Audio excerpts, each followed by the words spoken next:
ఓకేనండి. నా కొడుకు ఇంతగాంచి ఎవరితో ఆటాడుకుంటున్నాడు అని చెప్పేసి గమనిస్తూ ఉన్నాను.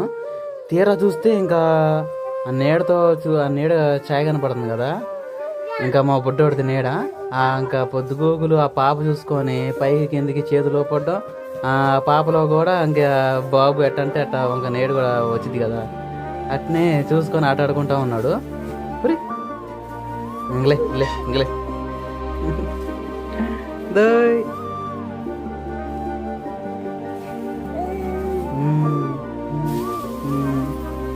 చికి చికి చికి అదిగో నీ బొమ్మేనా? అదిగో అదిగో అదిగో అదిగో అదిగో సుహాస్, అదిగో అదిగో అదిగో అదిగో అబ్బాయి పిలుస్తున్నాడు, మీ ఫ్రెండ్, లైఫ్ లాంగ్ ఉండే ఫ్రెండ్. ఎటు పోయినా నీకు తోడుగా వస్తాడు రా. నీడా ఛాయ. మా బుడ్డోడికి 2 రోజులు పెట్టి జ్వరం అండి, రికవర్ అయ్యాడులే. చూడు నీకోసం ఒక లైక్